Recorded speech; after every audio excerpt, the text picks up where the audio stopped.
So I will start and welcome everybody that is here at the start of this. I mean, this is, I think I have to preface everything by saying that it was a year ago today that we had this scheduled for originally.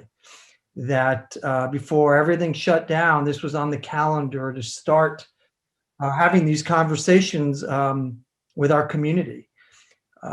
And I think one of the themes that I will be going over, and this is now my finishing up my third year as the athletic director, and I've had many years over about 25 years now of being a part of helping student athletes pursue their dreams and their passions of playing at the collegiate level, and and it takes time to build a culture to be able to understand how you do it, to understand the commitment that it takes, to understand the kind of student as well as athlete you have to become. And so we're excited to introduce this concept on more on an official level, and to be working in partnership with our college counseling office, the athletic department. And that's a really important part of this.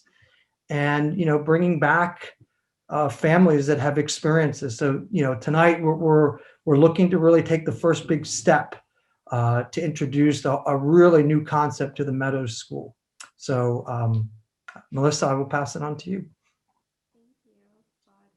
Hello, everybody. If you don't know me, I'm one of the co-directors of college counseling, along with my colleague, Michael. Just wanted to take a moment to thank you for joining us. This is my second year here at the Meadows School. I came from Aspen High School in Colorado, where we traditionally saw mostly skiers being recruited and hockey players. But my background is in college admissions. I worked at Colorado College for 9 years, and CC is unique because their ice hockey and their women's soccer are both Division I, and we'll be talking about the different divisions, but all the other teams are Division III. And so in my experiences there, going behind the scenes in admissions, working with the coaches, and I'm excited to share some of my insights and experiences kind of helping student athletes at the Division III level. Also, for what it's worth, in my personal background, I was a swimmer for most of my life. And when I was looking at colleges, swimming athletics was an important consideration for me. And I was looking to, I really wanted to prioritize my academics first. So I was looking Division III, and I didn't have the times to be able to be a Division I swimmer. But I reached out and I contacted coaches, and that was an important part of my consideration. My experience, unfortunately, did not pan out because it turned out, I realized very quickly that time management is really important in college. And it turns out that I really was not very effective in managing my time my freshman year, balancing my lab classes and my work experience and my swimming. And, my interactions with the coach were frustrating, unfortunately, and I'm happy to share more of those experiences and that insight. But I think that athletics is one of the best ways, one of the easiest ways to ease your transition into college and to create an immediate family for yourself with people that have very similar interests, similar schedule to yourself, to your own. And I'm glad that we have a panel here that are anxious and excited to share with you their knowledge and their experience. Michael, would you like to, as the other co-director, you also have admissions experience with athletics. Sure, thank you. Hello, everyone. I'm Michael Hallman. I'm co-director of college counseling, and I started out in college admissions as well at Washington and Lee University in Virginia. I was there for 6 years, and I was the athletic liaison with the admission office and the coaches. We were a Division III school, although we did play Division I lacrosse at the time, but we were playing schools like Virginia, North Carolina, Chapel Hill, Division I schools that awarded scholarships. So we decided that, or they decided that we were probably a little bit in over our heads. So they dropped to Division III, and all sports now are Division III. So as the athletic liaison, I would take a look at the first transcript and test scores, the first set of each, and do a preliminary review and give the coaches the go ahead as far as recruiting it was concerned, or not, because we had very high standards and we expected our athletes to maintain and have those same standards. So this is my 15th year at the Meadows, and that's about it. Thank you. Kalee? Yes, hello. My name is Kalee Whipple. I am a school counselor at the Meadows, as well as the head women's varsity basketball coach. I'm in my 4th year here at Meadows. Prior to Meadows, I was at UNLV as an assistant women's basketball coach at the university level. Prior to that, I actually coached 1 year at Meadows before I went to UNLV. So I coached at Meadows for 1 year, girls basketball, went to UNLV, and now I'm back at Meadows. And then, a little of my experience is, prior to getting into coaching, I went to the University of Utah and played 4 years in women's basketball. And after went overseas and played in Belgium for a season, and then decided my playing career was over, and then went the coaching route, and now I'm in the school counseling route. So kind of a unique perspective of both player and coach at the Division I level, but then also now on the school counseling level with academics, social emotional, the mental side of the game, and also at the high school level with coaching. So that's a little about me. And our families, our wonderful families who are here to join us. Would you mind introducing yourself, please?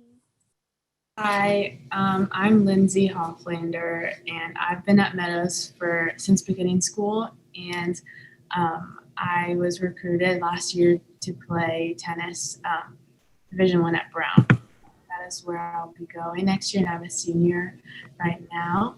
And this is my mom. Yeah.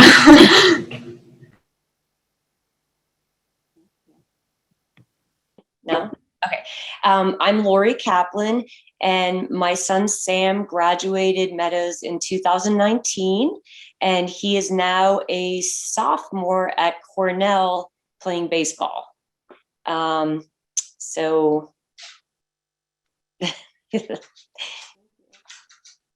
All right, I am going to go ahead and share my screen now to bring up the presentation, and we can dive right in.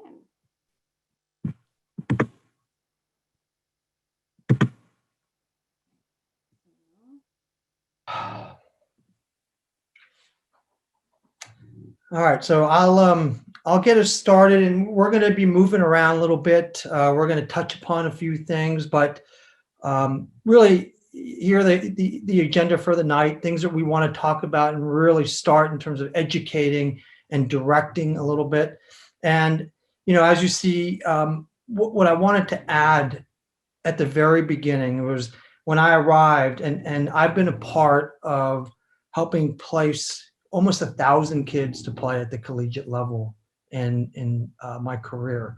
And I've seen so many different things happen, so many different ways to approach it. And coming to the Meadows, I've learned a lot from, the 3 kids that I have been here to witness, and many, all 3 of them really at the end of the process for them, to see what they had to endure, what they did.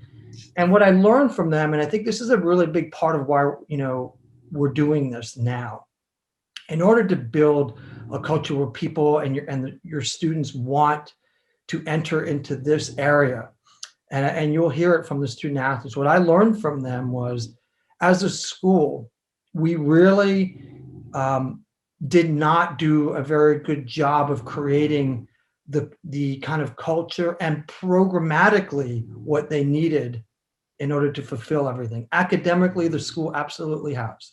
But as a whole, for a student athlete, I remember an early conversation with Sam Kaplan when I first arrived, telling me all the things that he was doing, and a big chunk of them were happening off campus. And our goal was to create a one-stop shop, really based on the three experiences that I have witnessed, the testimonies that you've heard from parents that have been a part of it. And all three of them are at the Division I level, that all three of them are high academic kids, and all three of them have tremendous work ethics. And early on, the personality pieces, that they were all so determined to accomplish what they did. And so taking what we learned, really trying to incorporate everything, the areas that I felt we were weak, now we feel we have that program in place. So I really want people to understand that the collaboration with college counseling is significant, because it leads to the collaboration with our faculty and the kind of students we want to develop, and then moving into as student athletes. When we started the Learning Lab about a little over a year ago, this is about really teaching them the work ethic and the habits that they need to learn at a young age, so they're successful and understand how to manage their time. So there are so many things that we've been talking about between our coaches. And again, it really started with the kids and their families, direct and indirectly watching and listening to the experiences, and to say, look, they have created a path for the kids coming behind them. Now what we have to do, the job as a school, as a department, as multiple departments, is to create the commitment, the passion for both an academic and a student athlete. So that to me is such an important part of what we're talking about today, because over the years, people come in with these preconceived notions that it can just happen.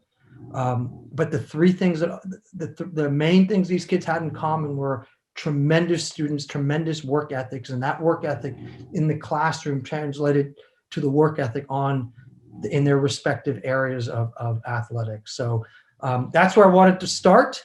So Melissa, we can go forward. And I also just wanted to add that in college counseling, we want to ensure that our families are educated and informed, that you're able to plan ahead and take the steps necessary, working with us, working with the athletics to be able to accomplish your goals. I mean, oftentimes parents of prospective student athletes are confused or overwhelmed, feeling alone, and maybe desperate for a sense of where to go and how to navigate this athletic recruitment process. And it can be a bit intimidating. And so we're delighted to be working with you, and we really are proponents of just making sure that you're making well-informed decisions about your future.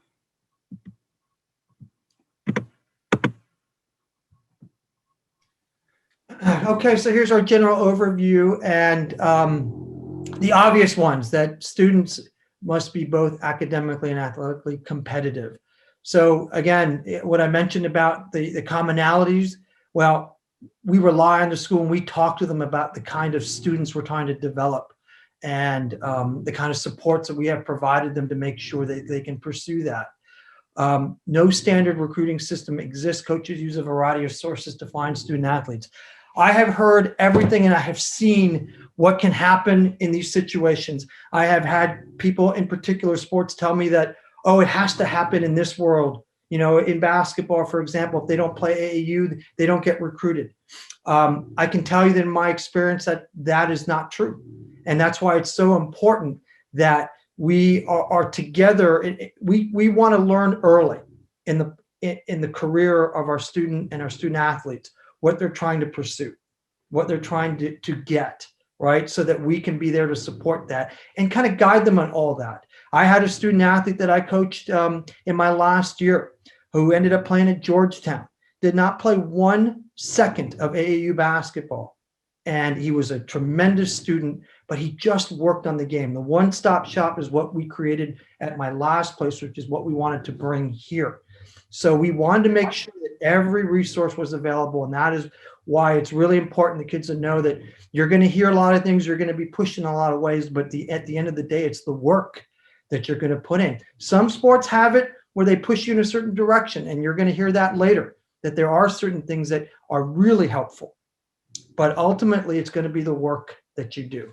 The responsibility for getting recruited falls primarily on the student athletes and their coaches. That's really important. The responsibility. So as a coach, when I coach at one time and as an athletic director, I really want to follow the lead of the families, the student athletes, and the coaches on what they're trying to do. So we can start the conversations early and narrow everything over time. But that's really an important piece of it, that it does fall on the student athletes primarily and their coaches. And their coaches will be the ones that in a lot of sports would do a lot of the communicating, that will do a lot of the introduction to at the collegiate level, at the different divisions as well. So something that we wanted to emphasize. And the earlier student athletes begin to promote themselves, the better. That is true. And there's different ways to promote. And again, we co-authored a manual that we release at the beginning of every year that gives you a step-by-step on what promoting means, from your freshman year all the way to the end of the process, from the kind of footage that you need to have, the kind of letters that you want to write, the kind of communication that you want to begin to have. Initiative is really important in this. So, and again, getting yourself out there so you can be seen at certain events that are out there. Again, certain sports are very different. I once had a female golfer who was a late bloomer, who had dreamt about playing golf at the collegiate level, but her game did not hit her peak until the beginning of her senior year, right before she qualified as an alternate for a national golf tournament. And she got into it as an alternate, flew there, didn't have a chance to prepare. The next morning, she was on the tee box for the first tee time. She won the tournament. She played the match of her life. She put it all together there and got recruited right out of that gate. And people had seen her a little bit and saw her potential, but it can happen at any time for people. So that's really important that you continue to work and promote yourselves going forward. Kalee, please, if there's anything you would like to emphasize from your end, please jump on in.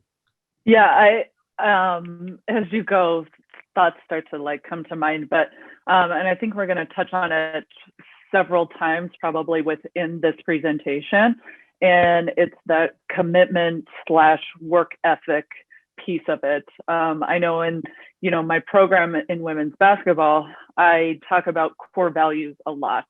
And I have 7 core values, but 2 of them being work ethic and commitment. And we talk about them every single day in, whatever it is that we're doing in practice and weights, in off-season training. But it really does come down to, coaches and athletic directors and club coaches can only do so much. And then at some point, that responsibility is going to come back on that athlete. That coaches, and I can speak from the college recruiting side, is that we see that the work ethic and the commitment to your team, and those are things and attributes that coaches look at. And it's not always and I'm going to speak kind of more in basketball terms, but how many points you score, rebounds or assists, but we look at what you're doing off the court, how you are uplifting your teammates, how you're working within a game. Are you only doing well when you're scoring? And so those things, it falls back on this work ethic and commitment. And I think we're going to probably touch on that several times within this. So don't get sick of those words. Thank you. Okay. Michael, did you want to address academics and admissions? Sorry about that, guys. I just have a few thoughts I'd like to share with you about academics and admissions. First of all, as I was saying at Washington and Lee and many other liberal arts colleges and highly selective schools, you must be admitted to the college under admission standards equal to those that are not recruited. You have to be competitive. So you can look at profiles on the websites of students and their grades and what percentage were accepted, et cetera. You can look at the scattergrams in our Navient system to see how our students have done recently. Those would be two sources. But again, being competitive is what's important. Obviously, you want to achieve the best grades you can while challenging yourself. We want you to challenge yourself, but not overdo it. And I would emphasize to you very much that freshman year counts, freshman year grades do make a difference. So those of you who are freshmen, you should keep that in mind. Evaluate your college goals and look beyond athletics, because you want to be happy at the school. So if something happened your freshman year and you became injured and you couldn't play, if you weren't happy with the school to start with, except for athletics, then it could be a very, very difficult situation. So you want to be sure you're happy with the school in general and not just for athletics. And you want to put together a balanced list of colleges and be realistic about how much sway the coach may have. And that varies from school to school. The coaches do have some influence depending on the school, but a balanced list is imperative, and the college counselors we can help you with that, putting together a list of likely as possibles and reaches, and we'll be talking about that later. And for those of you who are freshmen and sophomores, we're talking about it right now in the junior year. So those are just a few thoughts. And I would just, thank you, Michael. That's awesome. I think I personally, from my experience also, I find that, the better student you are in high school, the more options you're going to have in terms of, what colleges are going to be available to you. And you're going to be in a better position when it comes time to start searching and start applying. And also my experience is that in admissions, at least at the D3 level, we never admitted a student unless we felt they could do the work. Even if the coaches were very much advocating for the student and the athlete was, their number one recruit, and they offered what we call like admission tips to help the student, gain competitive edge. If we did not feel that they could do the work academically, that they would be successful, then it wasn't in the best interest of the student or the school to admit that student. And so, really the academics, your academic career and record is just as important as your athletic accomplishments, not only for, your high school experience, but setting you up as a foundation for success in your future as well. So just keep that in mind too.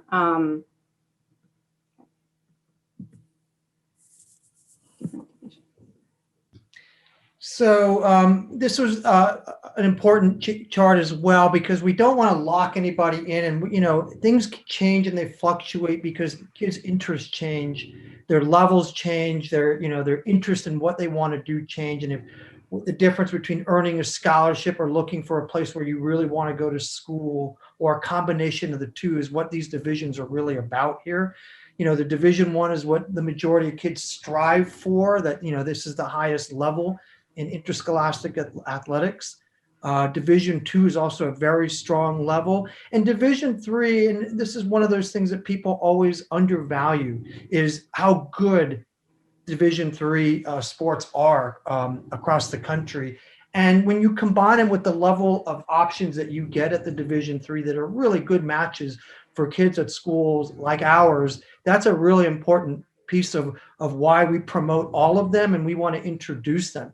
You know, we start looking at kids pretty early on. We start to assess the potential of kids when we start to, you know, see them enter the 6th grade, 7th grade, 8th grade, and we're just talking informally and saying, look, when is it time to start talking to the kids about all these things?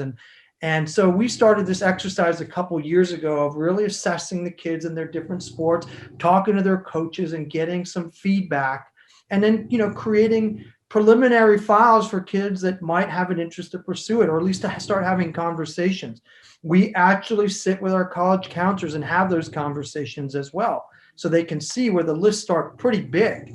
And again, everybody has a different interest, so it moves. It's going to be very fluid. Some kids may arrive later, but again, you're going to have your core kids that have that interest pretty early, and we want to make sure they do everything right out of the gate that they need to do. So yeah, it's really important to familiarize with yourself with the different divisions and the kind of schools that are offered at all those different divisions. So please, these are things that we'll be, you know, putting out there as we go forward throughout the time that you can ask questions about, and don't just get locked in to one or the other right out of the gate. Look, be really open-minded so you give yourself all the options. And as you start to get more serious about the kind of athlete and the kind of student you are, then we can really start to pinpoint where those options and those doors will open for you. So again, here's the NAIA guide for this is one that people don't talk about a lot. And I've had a lot of kids that have tremendous success at the NAIA division that have gone to great schools, some that have gone on to be professionals in their sport playing at NAIA schools. But again, when you put it all together, there are so many colleges to choose from. And it's really about finding your best fit, as Mr. Hallman was talking about. So that's really where we want to open that right at the start of everything. And Kalee, anything that you would like to add regarding divisions as a former Division I athlete? I don't. I mean, what I just thought of when you were talking about being a good fit, and I feel like I keep getting ahead of where we're going, so I might end up repeating myself. But it is important, like Claude just said, that you're finding the right fit for you. That as much as colleges are recruiting you, you're also, I mean, flipping it and kind of saying, is this a good fit for me? It should be equal partnership. It shouldn't just be, well, I'm going there because this is who's recruiting me, but say, hey, can I see myself here? And I like also what Claude said of like, don't get locked in so early. You might have a dream school and that's great, but keep an open mind. And things can change, like you said, from your freshman year to your senior year. And then it can change again once you go on campus and you start seeing the atmosphere and you start meeting the players and you start meeting the coaches. There's so many things that fit kind of in this piece of the puzzle, that it's not just, this is my dream school and I'm going Division I or bust type thing. And so keep an open mind. And then location is going to be a really big thing too. That, you know, some people are like, well, I'm only going to stay on the West Coast. But again, keep that open mind when you're first looking. And because a lot of things are going to change and come into play.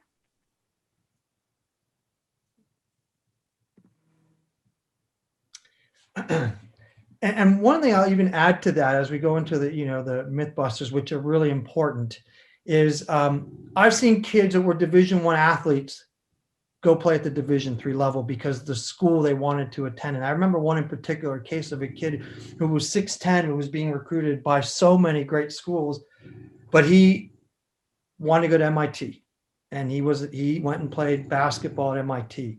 So it really, these things are important. So here's some Mythbusters that we wanted to talk about and put out there and just touch upon as we go through this. Recruiting begins when you are contacted by a college coach during your junior, senior year. That is a myth. Due to the rise in athletic scholarship needs and increase of available info to college coaches, the recruiting process begin as early as freshman year. And we're saying freshman year to be kind, to not put ridiculous expectations on kids. But if you really look at and read the paper a lot, you see that kids are getting offers in middle school to play at the collegiate level. And that is what we want to avoid. We want to really keep kids focused and not put any undue pressure, because there's enough pressure when you start high school to do these things and accomplish these things. So as we put here, cast a wide net in terms of coaches and colleges you're looking at and contacting. So yeah, we want you to really open it up. I used to tell kids to make a list as big as 50 and 60. Just put schools down that have interest you, and we're going to narrow it down as we go over time. There's no lock. They may not even be on your list. I remember kids that decided we're going to commit as freshmen to a college, and they ended up going somewhere completely different. So it's so early in the process. And again, there is a little pressure that coaches put on you depending on the level you're looking at. But overall, you got to keep an open mind and really look at what you're interested in, because this is going to set you up, going forward really for the rest of your life. So that's really the first one. Kalee? You've got to stop doing that. It reminded me, and again, I keep going back to basketball. I did play other sports, I swear to it. I played 4 years of volleyball in high school, 2 years of softball, and did track. I just speak from the experience of basketball because that's what I've been doing for most of my life. But again, this whole cast a wide net thing, one of the best basketball players in women's basketball in the world is Elena Deladon, and she originally committed to UConn and ended up transferring to the University of Delaware, way smaller school, again, because it was the right fit for her. So cast your net wide. I mean, her values changed, her idea of what basketball was. She wanted to be closer to family. All of these things are going to come into play for you. So make that list and then start narrowing it down as you do your own research, as you figure out what I want to study. Does the school have the program that I want to study? Do I get along with the coaches? This is going to be a home away from home for you. You have to feel comfortable there. Do I have supports in place? Again, so keep that list wide, but then you can start narrowing it down as you do research and find out what it is that is important to you. And there's a name, if you're interested in professional basketball, there's a name of a young man named Duncan Robinson who got recruited by no Division I schools and ended up going to play at Division III Williams, and developed and grew and transferred to Michigan, became a great player at Michigan, and now he's just about to sign a massive contract in the NBA. So these things, a lot can change over time. But again, he looks back at that and said, look, I wasn't good enough when I was being recruited to play Division I, and I went to a great Division III school, and everything worked out for him. But there's so many stories like that. So again, keep your options open. Can I also add, just from a Division III standpoint, Division III teams they want to win, right? They are equally competitive. There's a spirit, a sense of team camaraderie, and a spirit of sportsmanship on campus that is really infectious. But they, don't kid yourself. Division III, even if they can't quote recruit to the same extent and offer scholarships and full ride scholarships as Division I and Division II, they can make it lucrative in the financial, when it comes to financial aid for students that they really do want to enroll and incentivize to be able to come to make the college affordable. And what I'll also say is, when it comes to goals, I think it's really important for a student to determine for themselves, okay, so how important is playing for you? Because what I usually counsel students who are interested in playing sports in college, how much do you want to play? How much of an impact player do you want to be? Because at the Division III level, perhaps you could be a rock star. You could be like, being on the court or on the field a vast majority of the time versus being a bench warmer at a Division I, maybe for your first year. So think about like, what is it about being a student athlete that you love? Is it, and kind of clarifying that for yourself and what your goals are as you progress through, your high school career. Our next myth is really college coaches discover talent in junior and senior by attending camps, combines, and games. And while there is some reality to that, coaches depend on verified info from reliable sources and purchase lists of prospects. Most coaches attend games with a list of all athletes they will evaluate, not with hopes of discovering prospects. So there is a credibility piece in a lot of things, but all sports are really different on how this is going to work. Some are a little more clear cut. Some really depend on these lists that they're provided. Some coaches won't even respond. So, how you make contact really is important, because imagine the number of communications they're going to receive, and they're not going to spend the time to decipher and just watch random film of people that were not given to them by credible sources. And I know Kelly's smiling about that because she's experienced that. And as someone on this end, you develop relationships with athletic directors and coaches to say, that once they kind of realize that you're providing credible candidates that are legitimate for their program, yeah, you open a lot of doors, and that's 25 years of relationships that we talk about. But prepare and provide video to target coaches. Video is important. And again, video is not just to show your highlights. Video is to show everything. They want to see full games, maybe half games. The highlight video is going to get fast forwarded really quickly. They're going to start and go, okay, this is great. This kid makes every shot, or this one makes every goal. I mean, that's not what they're interested in.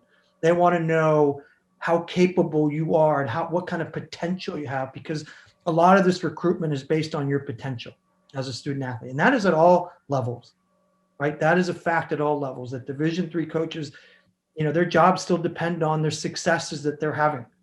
So your potential, your commitment, the character piece of it, because they're going to ask about that, right? I had a very famous football coach walk into my last school, came in, he was the former head coach at Ohio State, wanted to learn about a player. He didn't care about what kind of player. He says, I'm here because he is credible. I want to know what kind of kid we're talking about before I move forward. They're going to ask about these things. They're going to dig into who you are and who your kids are. And that is going to matter. Their consistency, their work ethic, they ask. I have never met a coach who didn't ask that question of us. So it's really important because, again, they want to know the intangibles of who they're going to be working with. Can the kids sustain it? Can they stay committed? How do they deal with injury? Can they maintain the schedule of their academics as they go through at all levels? All these things are going to play a major role in the legitimacy of the kind of students we put forward. So the character piece is a vital piece of the recruitment process. Kalee? Yeah, it's huge. Every program, like Claude has said, every college program is different on how they find players and how they contact players. In my experience, a lot of it was credible sources, high school coaches, and then some club coaches as well. But it was the coaches that we took word from and then kind of got the list that they're talking about, the reliable sources, purchase list, and then we went and watched specific players. And I cannot emphasize enough, and we're going to come back to this, of that work ethic and commitment, but that character piece. We watched more game film than we did highlights. Highlights, anybody can look good. I can put, just 4 of my things and just watch myself make a shot after shot after shot. So anybody can look good on highlight films. But it's the live, the whole game. How are you sustaining? How are you in adversity? How are you on the bench? So if you are not playing, how are you encouraging and lifting up? What are your leadership skills? What's your style? Like all of these things are what we're looking for, because again, it's not just the athlete that we're bringing in, it's the whole student. Okay, it's the whole person. And so it's, you know, like Claude said, it's like, how are they with injury? Or, you know, and we're talking to parents too. And I'm so happy that we have parents here so that you guys can get an insight, because it's not just that, it like, what are they like at home? All of these things play a piece. And so a character of the athlete is a huge piece. And we do rely a lot on coaches and those credible sources.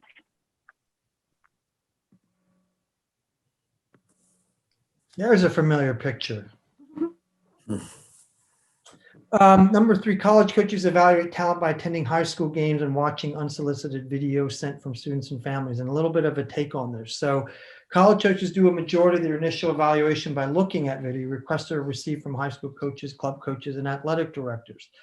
Yeah, so that we talked about that. I mean, you can see that that is an important theme, because they're not always going to have a chance to visit all their prospects. They're going to prioritize which kids they have a chance to visit, where they can send them. You know, if they're in town to visit kids at a lot of schools, and yeah, you have a good chance. Division III schools rarely get that chance. They don't get to travel much. They don't have the budgets to go with it. The higher level divisions do. So those things are going to, the video we put together, that's why we have moved to try to video almost everything we do. There are some sports that don't have an interest in video. You know, in tennis, they may ask for, watching a training video, which I know they have asked in the past. But, we don't get asked to watch a match. They're going to go to tournaments to watch the kids play in person when they can. They're going to look at rankings to see, where they are, where they're playing, and to see the kind of level they're playing against. In golf, again, they're going to look at their handicap. They're going to look at the events they're competing in. Yeah, they're going to ask for certain analytics that go with the sport. They're going to ask for a swing video. I've been asked for that many times. We don't want to see how far they hit it. We just want to see what the swing looks like, because they can identify the potential of a kid just by looking at their mechanics, and they can tell whether there's a lot of room for growth in these situations, right? One of the things that we added is, what we're doing in the fitness area and in the human performance area is that we're creating an individual profile for everybody. We get to add that. We get to show collegiate coaches the level of progress that student athletes on an individual basis have made in their training, which shows them how hard they have worked from where they began, right? So they're going to understand that this student athlete is really committed to what they're doing, and that part is important. So we added that, to be able to market our student athletes even at a higher level. So we wanted to make sure to include that. But my experience was it really depended on the level. And again, Division III coaches says, look, I don't get to travel. So you're going to have to send me what you have. And you're going to have your coach kind of describe, I want to see the kind of opposition you're playing against, and then go from there. So these things are important that we continue to build that. And we build a library of all our teams, as many of our individual students that we can, and that we continue to enhance the profiles, right? So I had a student athlete today, a freshman, walk into the office today, which was an amazing meeting because I wasn't expecting it, but it's exactly what I'm looking for. And in particular, it was a female student athlete that was saying, look, I want to play at the collegiate level of my respected sport. And I want to make sure that I have everything that I need. And so we went through the list of everything she felt she needed as a freshman and all the things she's already doing. And I said to her, look, I want student athletes walking into our office and asking us for these kind of things, because we're set up to give it to all of you. If you're committed to doing this and we want to see you do that, be successful, the answer is going to be yes. We're going to find a way to make everything happen. And I think she was really taken back by the level we're talking about. And as someone in that sport, yeah, this is a sport she has to play almost every day. It was like the swimmers that we used to have. They swam every day, mostly twice a day. And as part of the swimming and in the morning and the afternoon, they had their weights in the middle of the day. So At night, they're swimming. In the morning, they're swimming. In the middle of the day. And those were all the best students, right? They had very little time. They had to focus on academics and on swimming, because in order to compete, those times, every second mattered. Every tenth of a second mattered. And that's how we looked at everything. And that's how I see it. So when we have a serious family and a serious student that wants to do it, we're going to make sure to remove all the barriers and make sure they have everything they need going forward. Kalee, anything?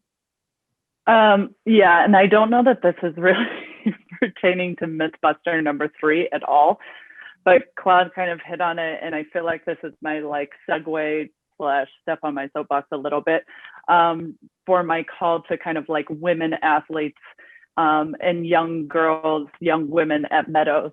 And we have Lindsay here too, and she's welcome to like kind of chime in. But in my kind of casual reading in my spare time, I read a quote that said something to like the effect of, a woman who is full of herself knows and trusts herself enough to say and do what needs to be done.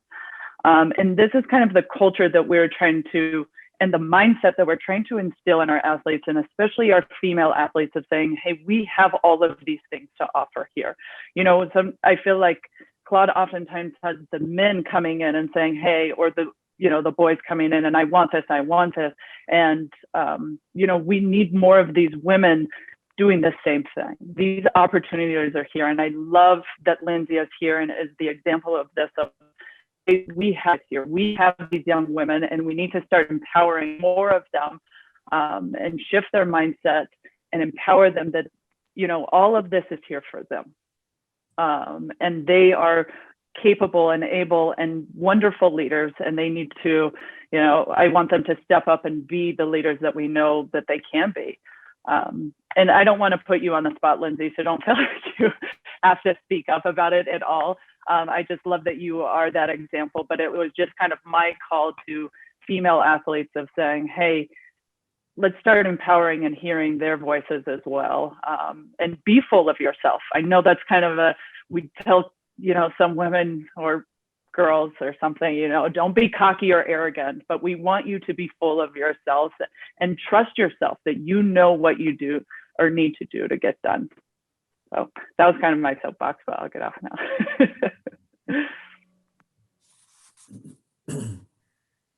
I love this one. And NCAA Division I is the only option for the collegiate scholarships. There are almost 800 U.S. colleges that sponsor collegiate sports and are able to offer financial packages. 85% of these opportunities fall outside the D1 level. I'm going to ask Kalee a question. And just give me your ballpark guess, or if you really know about the number of Division I recruits there are, percentage-wise, like overall, like how few. And I think people really understand it is a small number at the Division I.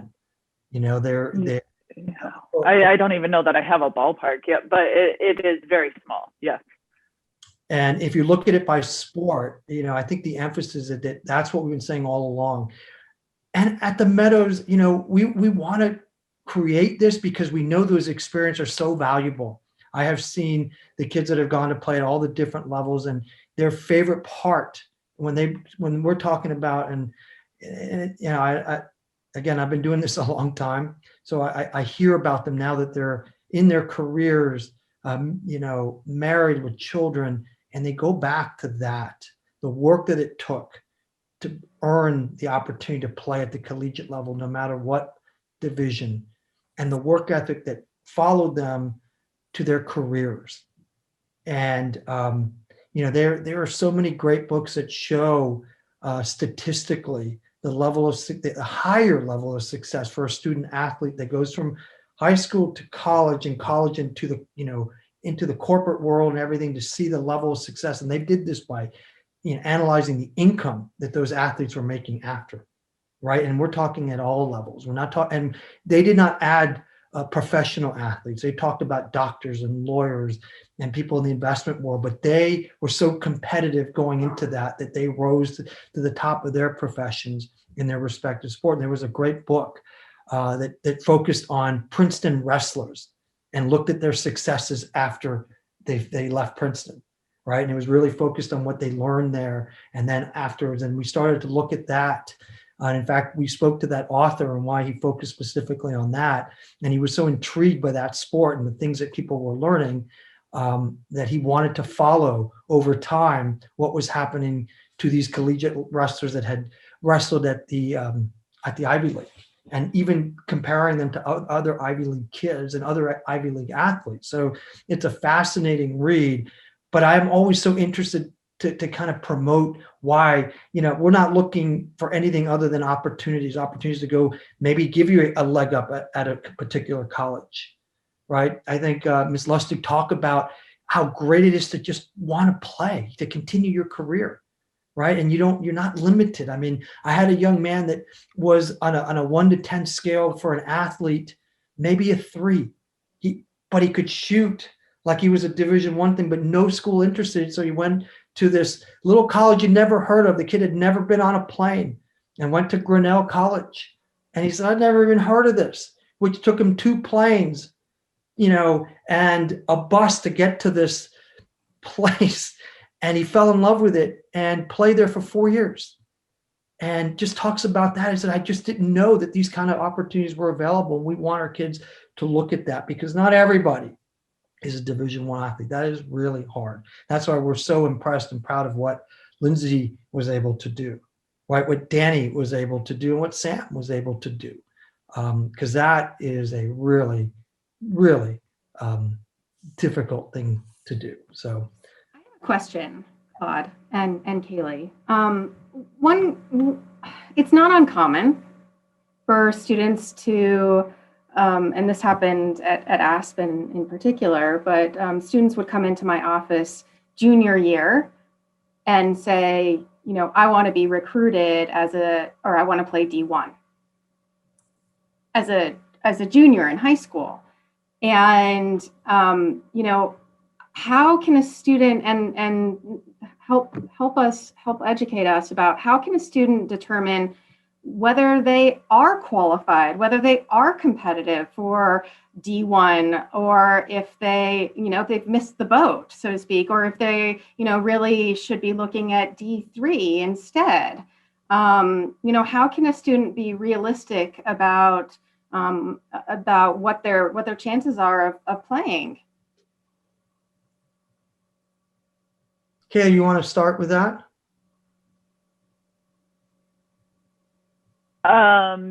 Yeah, it's a hard, let's say, the direction I want to go. So on the coaching side, I think there were very few I could hardly think of any that it was a new person in our mind, meaning like if they had already reached their junior or senior year and hadn't been, like, we would have probably already known about them.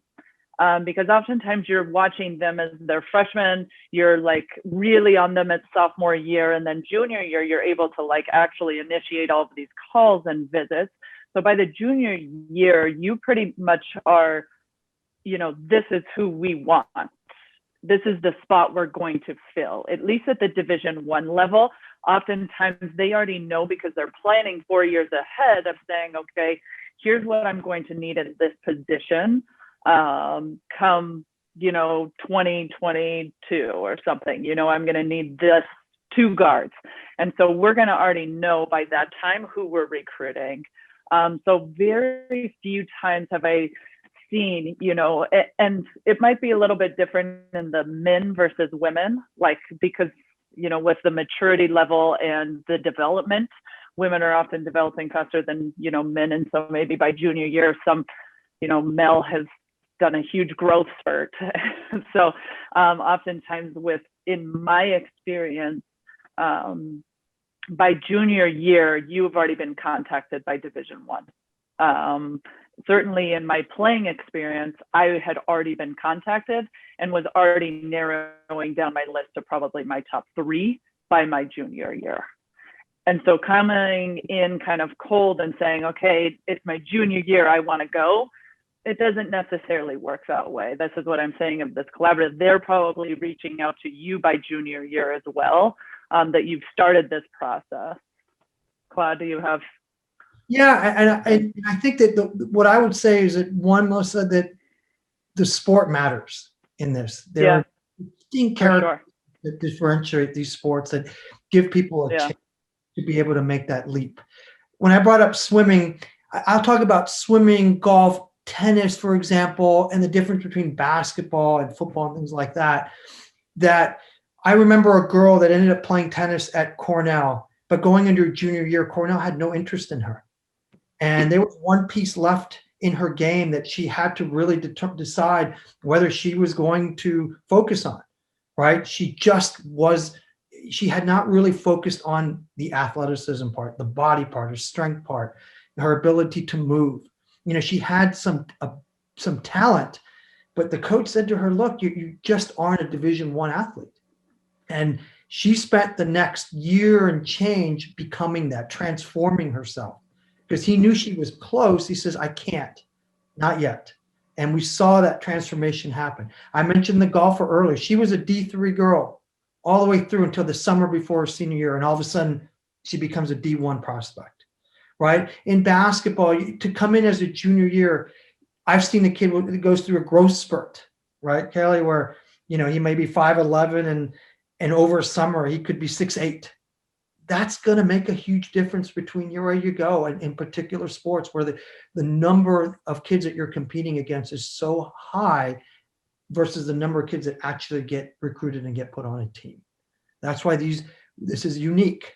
So you've seen it in a little bit of everything. In swimming, it's 1/10 of a second or 2/10 of a second that all of a sudden start seeing you go up to, you know, the level of school, going a little higher, a little higher, a little higher. And that's the work they had to keep putting in to just find under a second time to be able to send that time to a coach and say, okay, they make it. They made it under.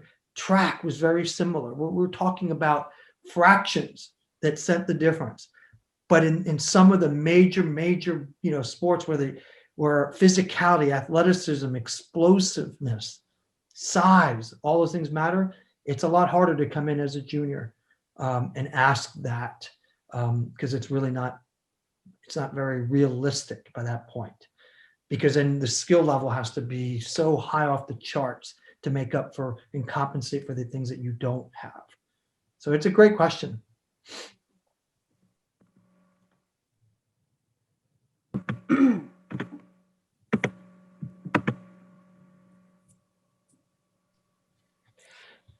This goes to the relationship building that we're working on between our coaches and our high school students. That, and I know that Kalee can attest to this in a lot of sports. I mean, I've had coaches say, I want to hear from the student athletes. I want to hear from your coaches.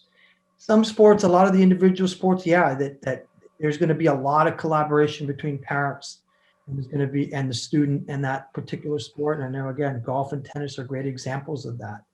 But our swim coach and our water polo coach in the past, they were the ones that were setting that and creating that for the kids and handling the responsibility of opening doors when kids said, look, I'm interested in this. And as an athletic director, communicating with people that we knew really well at a lot of schools, say we have a student that has great interest in your program. And we can attest to the level that this student is in that respective sport. God, I can even think about sports like sailing and crew, where kids were being recruited for very specific things. In crew, they wanted their erg time, you know, the rowing machine, they wanted the time, right? And so that's what the crew coach would provide, and they would tell them back, this is what we need, let us know when they get there.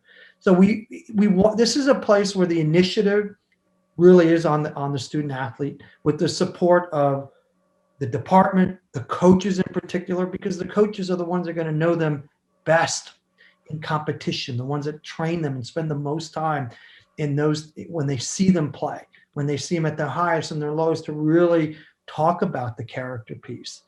And I love that, you know, how it's phrased, you know, stay focused and motivated and put forth your best effort. That's always going to be the most important thing. Manage your time wisely. To be an athlete, you have to manage your time, because you're not going to have a lot of it. Communicate with your teachers and advisors. We talk to our teachers now regularly. Ms. Larson really created a platform for us to communicate with the teachers in the upper school to be supportive. I remember a student athlete years ago that went on to play at UCLA. I don't think she was in school. My God, she was at school maybe once a week because she was traveling so much, and she was in finals of every tournament. And she ended up, winning the most prestigious tennis tournaments and playing professionally. And the whole idea is that it won't work if we're not going to support the athlete. And so we have spent time talking to our teachers about what that looks like and how important it is for them to be supportive when the kids travel, to make sure that they're still successful when they come back. And by the way, those are the kids, and Lindsay and I can attest to that because I hear it from all their teachers. No excuses. Homework's done. Doesn't matter where she had to travel, it got done. And that's what we're trying to instill, that these are the things that really build those relationships with your academic advisors and your teachers, that you show them that kind of working commitment to what we're doing. So that's really important. Relationship building is really important because they're going to be one of your, if not your most important advocate in this process. Kalee, anything you would like to add? Yeah, this is what we talked about at the beginning when I said we're going to touch on these things, is this commitment level that yes, coaches, high school coaches, club coaches, private coaches, all are going to help promote the student athlete. But at the end of the day, that responsibility is going to come on them. They can only do so much, but the athlete themselves have to put the work in. And with that, comes sacrifice. And it's kind of, how bad do you want it and what are you willing to give up? And does that mean, all of my friends are getting together this weekend, but I also have a tournament that I have to play in or a training session that I don't want to miss. So there's going to be things that you have to start to prioritize and sacrifice in order to, achieve the dreams or whatever your goals are. And then also just kind of that academic piece too. That is one thing that is never going to be able to be compromised, is that, at every level, you are a student athlete first. So student will always come first. You will never be able to step on any playing field without that student piece. Your teachers, your advisors, your, when it becomes college, your professors, they're your biggest advocates. And then starting that communication piece in high school will only help with, the transition to college if you play in college, because you have to have so much communication of when I'm going to miss this test, or this homework is due before I have to prioritize. And Melissa had touched on this at the beginning of prioritizing and time management. It's a huge, huge key to athletes. Anybody's success, but especially with athletes, because you have very little time and you have to be able to plan ahead of saying, well, I have a big project, but I can work no hours on Saturday and Sunday. So how am I going to work this into my weekday schedule in order to get it done and still maintain my grades? But again, that work ethic and commitment, it is going to fall back on that athlete. And how bad do you want it? Where do you want to go? What are your goals? And what are you willing to do to reach them? If we can just pause here real quick. We have two questions from some parents. Number one, is there a database or are there websites that you can suggest showing which schools are Division I, Division II? Should they do a Google search on, NCAA? What do you recommend as the best source for kind of that reference? The easiest thing to do is just go to the NCAA site. They break it down by division, by sport, by gender. So you can look for something very specific. They'll tell you what schools offer what sport for what gender at all different levels. And I think that's the most useful one. Just go straight to the NCAA, and then they even give you the option of what you're looking for as you're doing that. And I would also say that, diving, as soon as students start diving more deeply into their college research, It's great to go to the college websites as well and look at their, their stats and their rosters to ascertain, kind of what their skill level is and their success and kind of areas of need. But the second question is kind of more overarching in terms of the future goals and futures of the Meadows. Are there steps? What kind of steps is the Meadows taking to actively look for and possibly recruit more female athletes in the future? I love the question, and I think without I don't think Kalee will argue that. I think it's the number one issue we discuss every day is what we're trying to create for our female athletes in particular. It's something that I've had great concern with. That's why when you see the student athletes that have risen on kind of their individual basis to do what they've done, that may be the most concerning piece of our athletic culture that I've had since I have been here. Is not that the opportunities don't exist, is it that we just haven't spread the word and we haven't gotten to our girls young enough to really instill that passion and love for a particular sport. And I won't get into the real details of what we have targeted here, but yes, we are looking to actively recruit really capable, great students and kids that want to be athletes at our school. And we're actually doing it both for the arts and athletics, that we're being really aggressive about finding really mission appropriate female student athletes that can kind of help serve the way and helping the girls that we have now kind of get motivated or more motivated in this process. That's why I brought up that example earlier of the student who approached me. This is a student that's been at Meadows for a long time and has fallen in love with her sport and wants to be great. And when we start seeing that, and I told her, I said, look, keep asking, you'll keep getting, you keep building the team that you have. And maybe one thing that will happen is the other female athletes are going to say, why? Why is she getting everything? And I'm going to say, because she asked. Because she asked, and we're going to say yes to all that. So I want to create that. We're actually talking about creating a bit of a seminar before the year ends that really targets all the females and female athletes in the Meadows community before we leave this year to talk about what we're trying to create here. So yeah, I love the question. There's nothing that we don't have prepared to provide for our female athletes going forward. So yeah, get ready for that. And Kalee, please, anything there, because I know that we talk about this daily. Yeah, I don't know that I necessarily have anything to add, because I think that's where I kind of talked about earlier, is just the empowerment of these women, but also getting, actively looking for others, but trying to instill it earlier and earlier, getting into the lower school, building our middle school programs and building this drive and enthusiasm and passion for these sports earlier and earlier. Because we have the pipeline right in we don't have these schools that we're pulling from. It is our school. And so getting the females, starting as early as, kindergarten, passionate about playing sports, it's our goal. And yes, we do talk about it daily.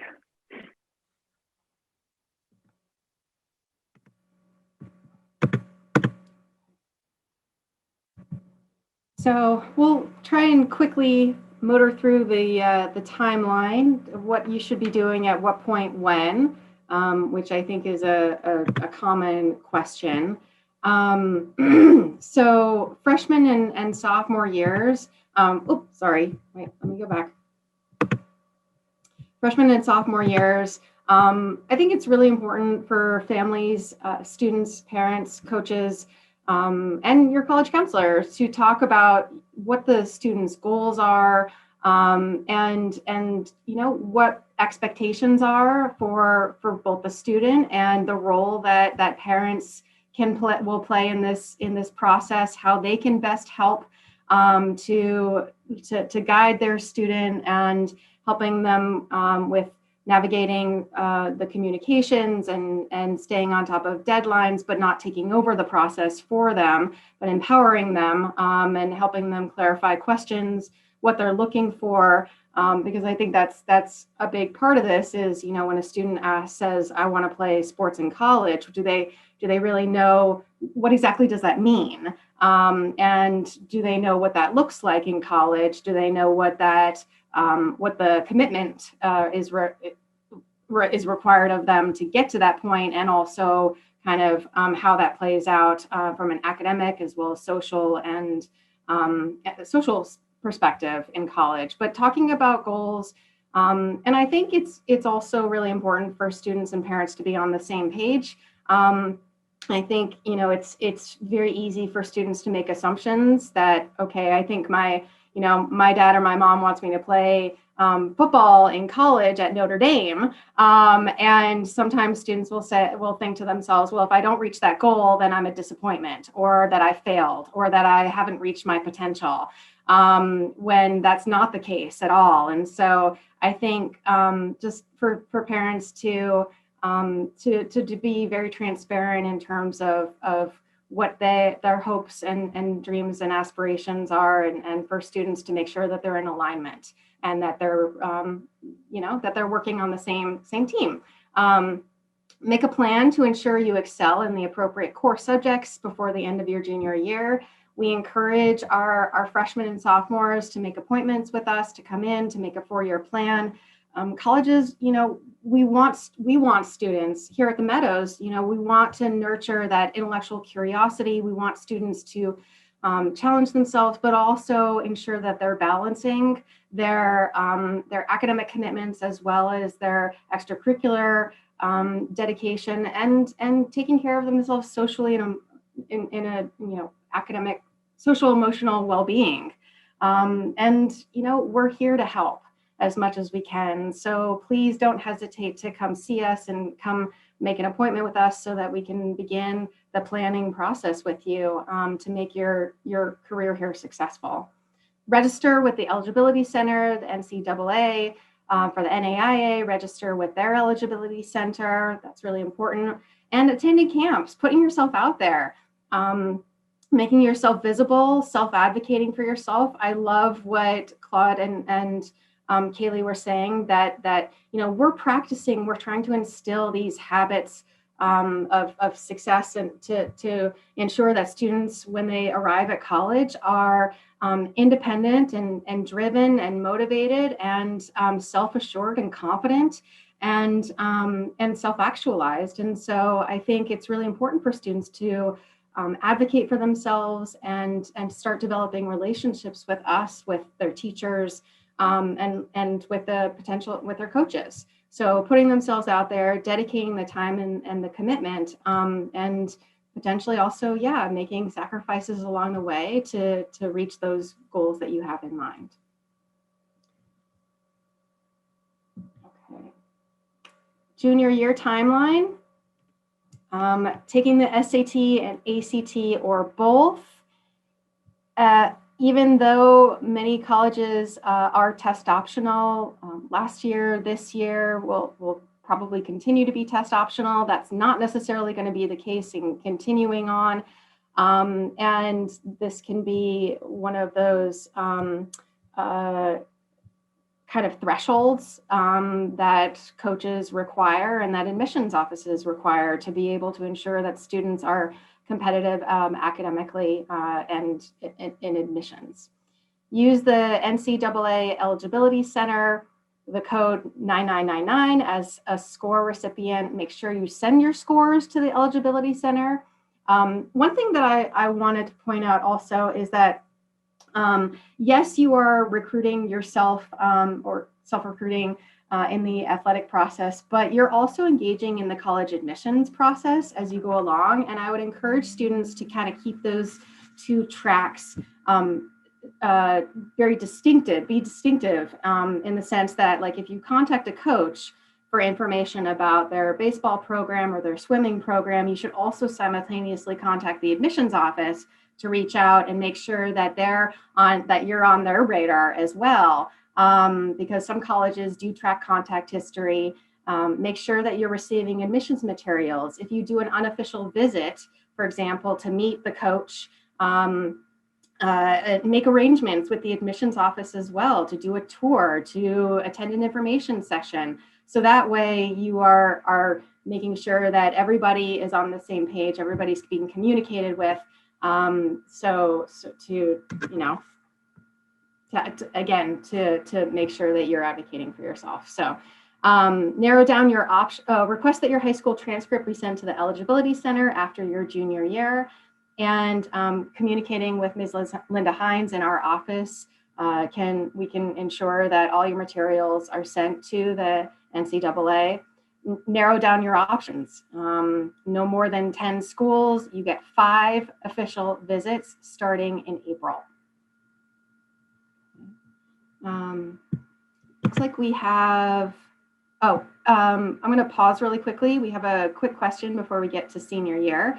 Do you have any plan to develop athletes in middle school with different sports teams, or to prepare for stronger, so they can prepare for stronger high school athletic teams and clubs?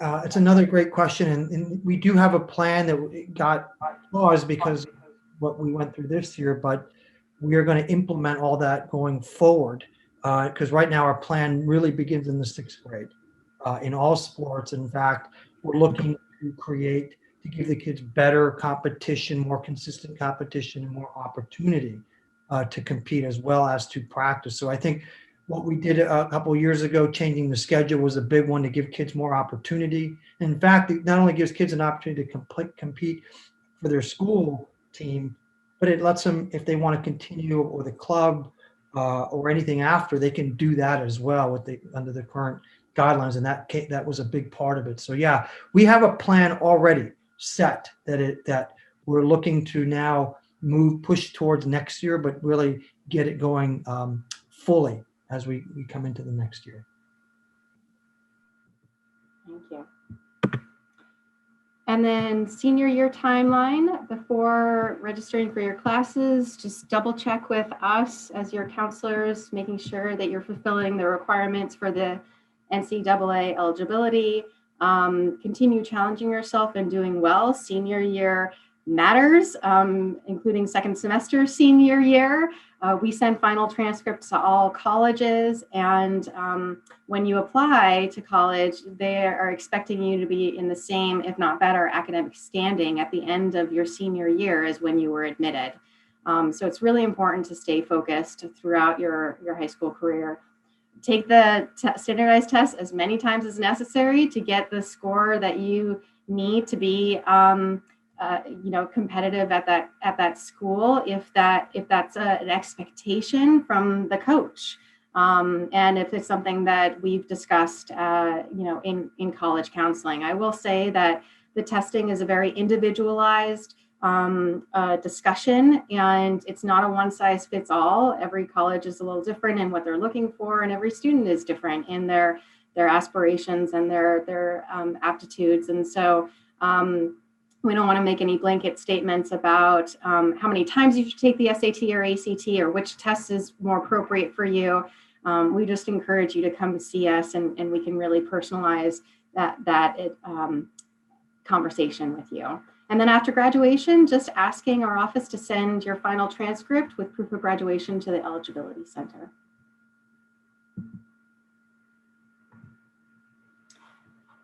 So my question to our panelists at this point is, do we want to jump to our families? Because I know that it's getting a little late, and I want to be respectful of their time. All this information, the resume, the video, the emails and athletic questionnaires, all of this information will be available on video. We'll make us, students and parents can access this material through our PowerPoint. But what are your thoughts, everyone? Do we want to jump to our families, or do we want to go through the videos and resume, et cetera? Let's jump to the families, because I think that's really. I think so too. Yes.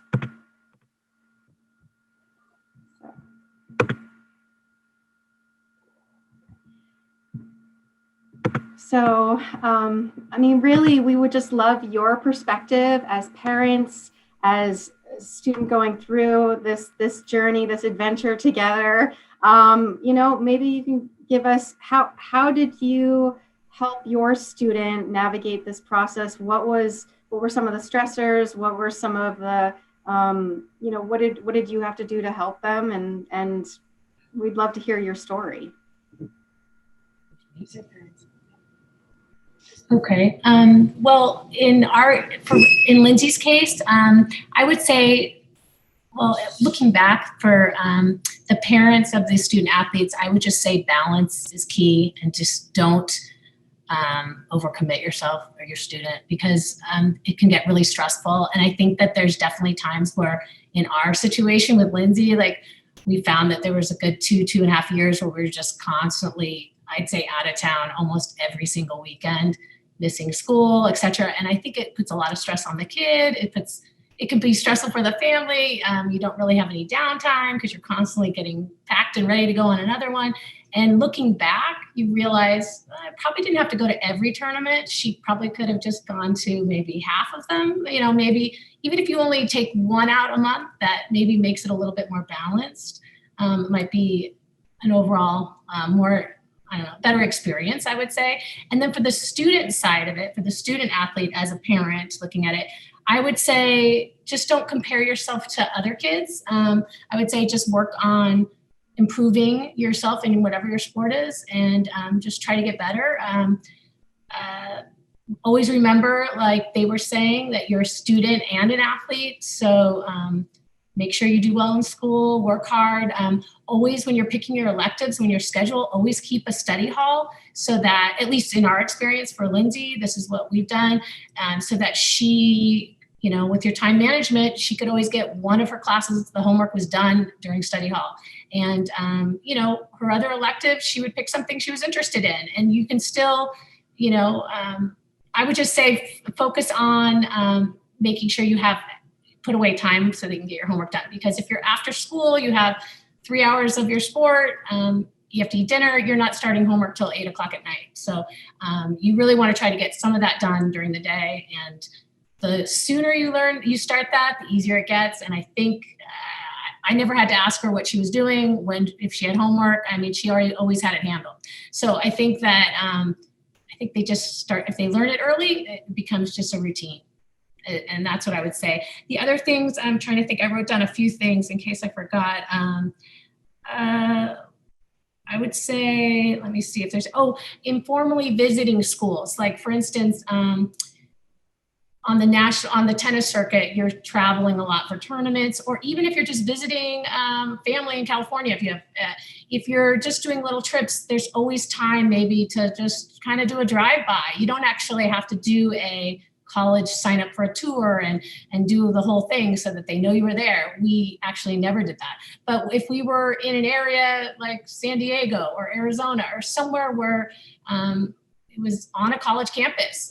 One time she was in a tournament at San Diego State University.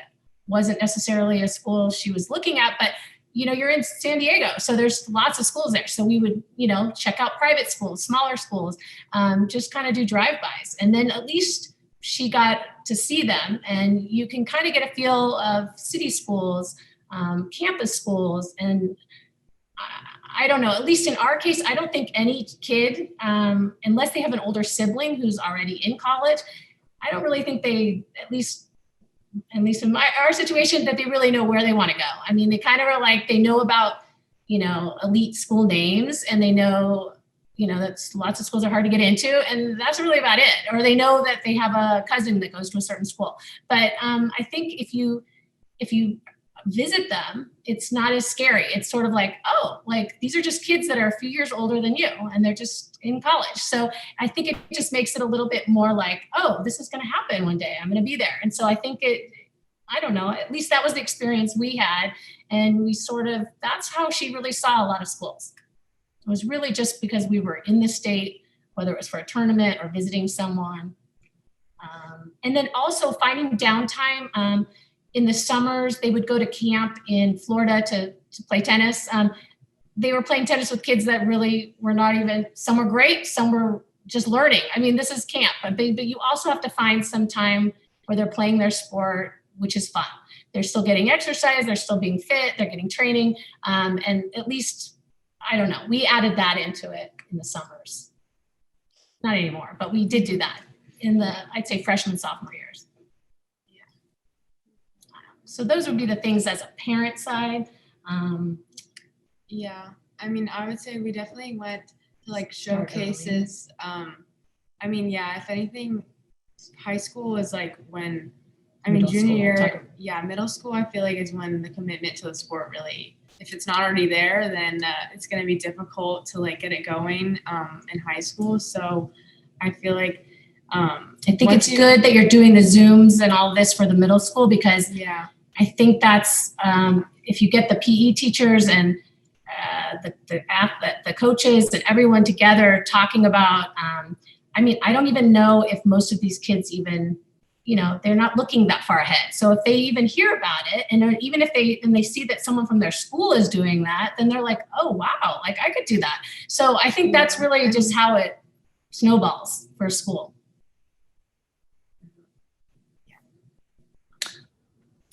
I don't know if there's anything else to say. I don't know. I mean, it was kind of like, for me, it was like really independent from the school. Like I always saw them as separate things, but I think if maybe it was, now it's like going in a different direction. I feel like the school is really Yeah. taking on a new role, and that could be helpful to the kids. a lot. I don't know. But yeah, especially in middle school and high school, helping through the college process. I know that was like a lot for us to do after school. So, but yeah, it was a lot of like our putting me out there, and also like, but it also depends on the school. Like the coaches will be honest with you that they're not gonna like keep emailing you, or they're gonna tell you if they're interested. They're not gonna like waste their time in a way for if they're not like trying to recruit you. So I feel like it goes both ways. Like you want to email, but you also, it's also on them. Like they're not interested, and they're not gonna keep emailing you. So I mean, that's kind of how it works. Oh, and one more thing I would say that I think is also big is that Las Vegas, obviously pre-pandemic, a lot of the teams from other colleges would come to Las Vegas for spring breaks, and they will play scrimmage against other teams. At least that's the case in tennis. I think it happens in baseball. You can ask Lori, other sports, I'm not sure. But you could always check like UNLV's schedule and athletic schedule, and you can say, oh, if you look down their schedule over spring break, they're going to be playing teams that are definitely out of their league, and they may be, you know, UVA, USC, like, you know, some schools that are like, wow, that'd be fun to watch. You might want to just go check it out. You don't have to talk to the coach. You don't have to do anything, but you can at least get it, you know, at least it could either inspire your child to get more, wanted to reach that goal, or it may be like, oh, this looks too intense. I'm not really interested in that. So I think it can help either way. And it might just be something fun to do where you can see, you know, you could see like the pre-training before they get out on the court. Is it different than what you do? Like, it's a lot different when you see it actually going on. And it's kind of exciting, I think, as a parent watching. And it was kind of fun, I think, for Lindsay. I mean, we didn't do it that much, but if there's something here in town, you might as well check. If it's your sport, it might be something fun to do. Lori? I think with Sam, he sort of knew from the beginning what school set he wanted. You know, he wasn't sure if he'd get to be able to play baseball there, but he knew that he wanted, if he was going to play D1 sports, which he is, it was going to be, he wanted the Ivy League. So we targeted the Ivy, and we did have to travel, like I guess Dana was saying, but we had to go up to the East Coast a lot because they do travel doing showcases, which we did hit a few showcases in California, but a lot of the showcases that they do, which is like a head first, a show ball, those are for academic schools. We're all East Coast. So we were traveling a lot. So Sam, unfortunately, what you guys are doing is great at your school now with the one-stop shop. We didn't have that then. So we did it all ourselves. So, I mean, I don't know, you know, we sort of, I would go on high school baseball web and get all my information on how to send, the emails from other parents' experiences, and the showcases that we needed to hit for high academic schools, which again is Head First, which is a great one, and Show Ball.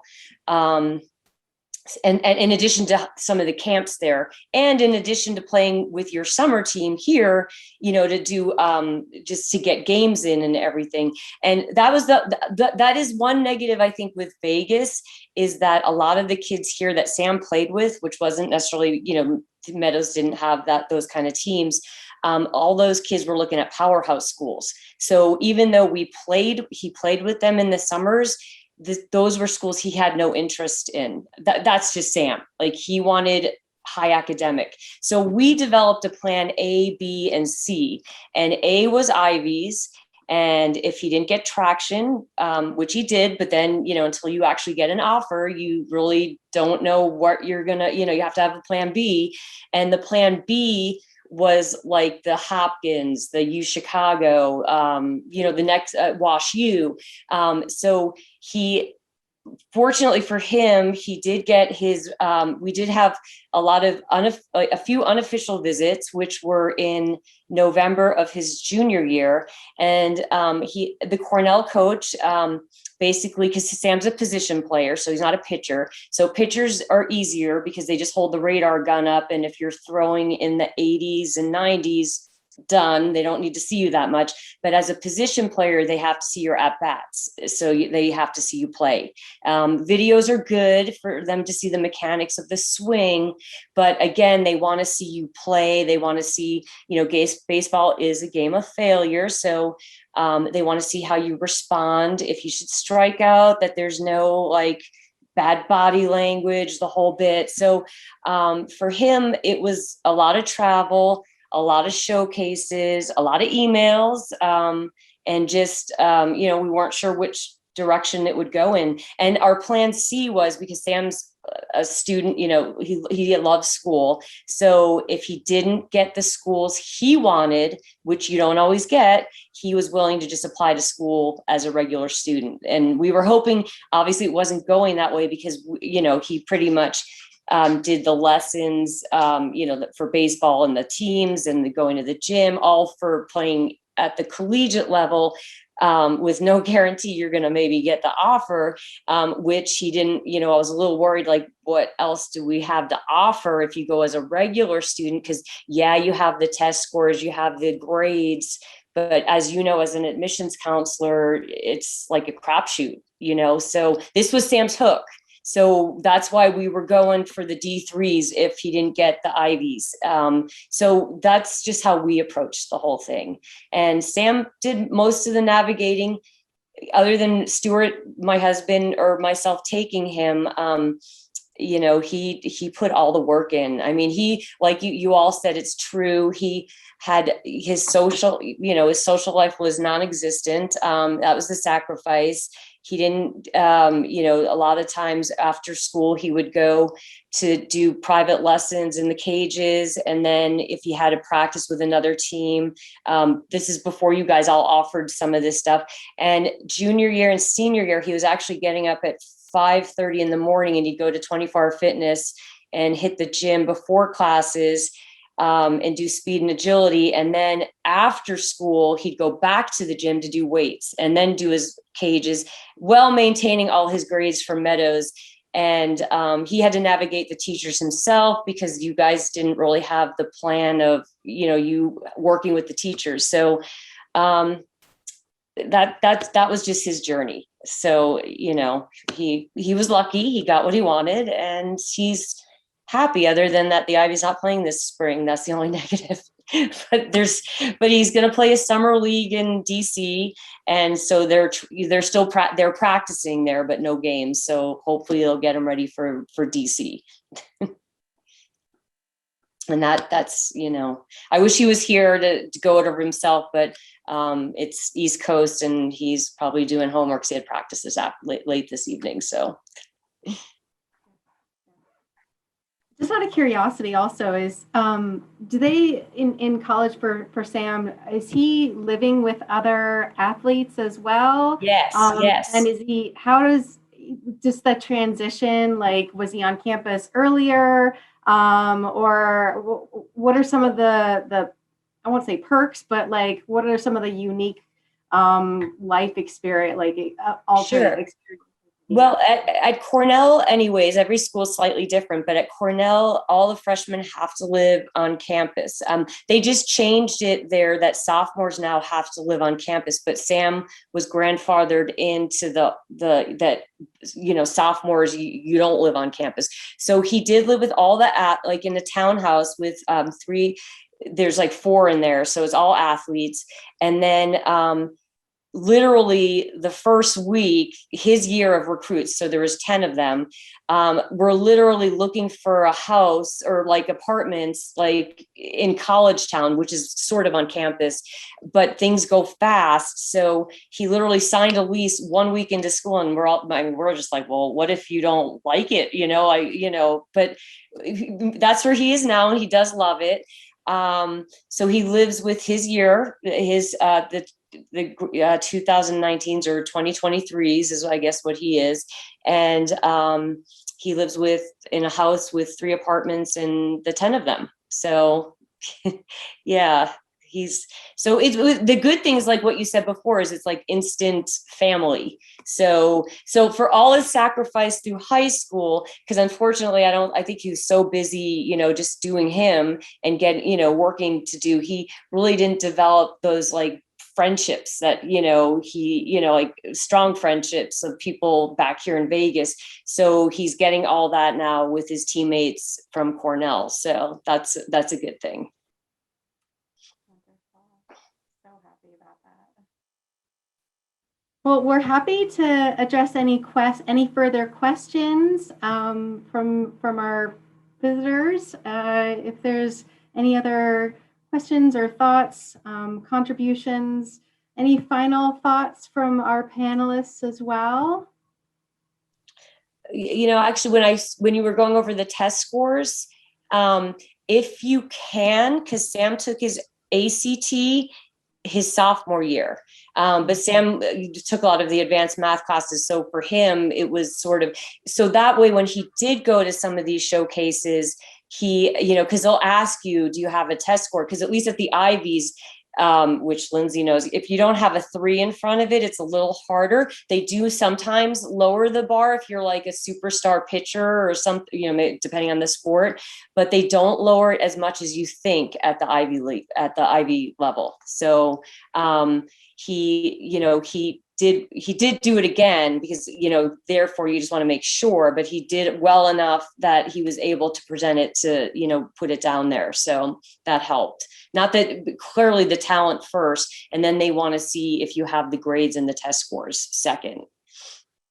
Thank you for mentioning that. Absolutely. I think we often do see and recommend that if students are looking to be recruited, that they start thinking about and planning for that testing in the summer before their junior year or spring of their sophomore year, and then again in the fall of their junior year, so they can just launch right into those conversations with their coaches saying, this is my GPA, these are my test scores, this is my PS, and they have a foundation to work with.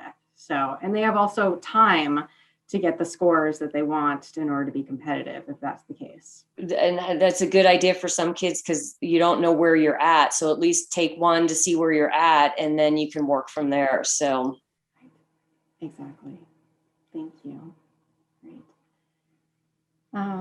Well, anyone that would like, please feel free to follow up with me. I'm happy to share our presentation and the notes on, as Lori was mentioning, about constructing emails, what to say in an email to a coach, how to frame your resume, and what that should entail, what that should consist of, and how it should look. Can I say one more thing? Yeah, please. This is one thing, and Sam probably did not do this, but this is what I learned on going to a lot of these, at least the high academic school or any school actually. if you can pick up the phone as a kid and call a coach, because they say that most kids will not, as you all see, kids now text, that is the best way to get to get some traction with a coach, because that's what we heard at almost every time we go visit a school. They're like, kids do not call, but and they can't call you back because they have the rules, but they can answer the phone. And if you can get kids to make those phone calls, that's another really good way to get some interaction or a dialogue going at least. So yeah, and they want to hear from the student. mhm. They want to develop that relationship. They want to know kind of where the student's at, what their goals are, what their level of potential is, and that they're the one driving the cart. So I think that's a really great point. And we say that in the admissions process too. We don't, as an admissions officer, I don't want to call from a parent saying, what does it take to get my, my son or daughter into your school? I want the student to reach out to me and say, tell me a little bit about your admissions process and what you're looking for. And so I think that's a really important point. So thank you. Another thing I would say is that with phone calls, I remember when Lindsay would get her first calls, unsolicited calls from coaches, she would come home from school and say, oh, I have this text on my phone. What do I do? And so we would say, call them back, just have a conversation. They're not scary. This is just a person just like your coach. Scary. And it was very scary for her. But even if it was a school that, she wasn't interested in, maybe a state we've never even been to for a tournament, we just said, call them back. You just have to treat everyone, respectfully, thank them for being interested in you. And also, I think the key to that is it gets them, the student will become better with public speaking. If you have a student who's shy or, some kids are more outgoing and they just want to do that. But most kids, I don't think feel comfortable just calling, an adult they don't know. But if someone's contacting you, you should always return the call, even if you don't think you'll go to that school. And then plus, it's a very small community with these coaches. Mm. Every coach knows other coaches, whether it's Division I, Division III. I mean, I can't tell you how many coaches that we personally know now that have just have moved on. We know girls that have private coaches who now are assistant coaches in college now because they finished graduate school and now are coaching at that school. So it's a small community and everyone kind of gets to know everyone. And so if you sort of just blow off calls because you're just not interested in those schools, I think that's sort of it could get back to another coach. They could say, oh, well, I reached out to her. I never even got a response. I don't know. I mean, this is just the way we thought of it. How we handled it, we said, Lindsay, it doesn't matter who it is, contact them back. And she actually got to know a lot of coaches really well just by, they'd come and watch her after, she responded. And you'll see all of a sudden, it'll just the coaches will just start calling or texting. And then you'll say, is there a time where we can talk? And then you can, especially if it's East Coast, they'll try to set up a call. But I think that was probably the hardest part for her. But I think you got better at it, right? Yeah. Anyways, the scariest part probably, just communicating with them and because they're trying to get to know you also, not just as a person. And I think what Miss Whipple said earlier about I don't know, how you act when you're not playing is important too, in all sports probably. Oh, absolutely. They know which kids are the ones that have, just keeping, just how you act even when you lose, when you're losing, and that everything matters, especially when there's a bunch of coaches around, and it's not just how well you do, but it's who you are. So that, yeah. And then also, I remember when she would get these calls, she'd say, well, she'd get all nervous. What if they ask me what I want to do? I don't even know, I don't know what I want to become. I said, be honest, tell them you don't know. This is what college is for. You're going to college to figure out, you may take an elective class. You may think you're a math science kid and that's going to be your path. And you might take another class that'll move you in a different direction. So, be honest. Just say, I don't really know what I want to be. Like, my dad's a doctor, so I'm thinking of medicine, but I really don't know. Like, just be honest. And I think that they know you're just a kid, and that most kids really don't know what they want. I mean, there are a few kids who really have a path and they know, but I don't think every kid really, at least my kids don't. I felt like that was sort of like, it's better to be honest, and then you'll find your way, Absolutely. Always. We want that authenticity. Just being true to yourself is one of the most important things that we try to emphasize in this whole journey. Yes. I wanted to say something just real quick, Melissa. Sorry. I love that you guys are bringing up this, be yourself. I remember having these calls as a coach. So I also on the athletic side, but on the coaches side of like, I know how nerve-wracking it is, but be authentic, be yourself. Parents, continue to push your kids to answer those phone calls because like you said, it's a small world, but also it's teaching so many skills of like responsibility, accountability. This is for you, and learning those communication skills. I also wanted to touch lightly on, we care about the whole human being, and we care about, what you're doing off of the field, the course. They also check social media. So I'm just going to put that little snippet in there because social media is such a big thing that we did check. So when we were recruiting somebody, like you said, we're trying to get them to know the whole person of like, what do they look like on social media? What are they presenting? What are they putting out there? Is it private? Is it public to, thousands and thousands of people? And kind of the message that they're sending through their social media is also an important piece. Just wanted to lightly touch that.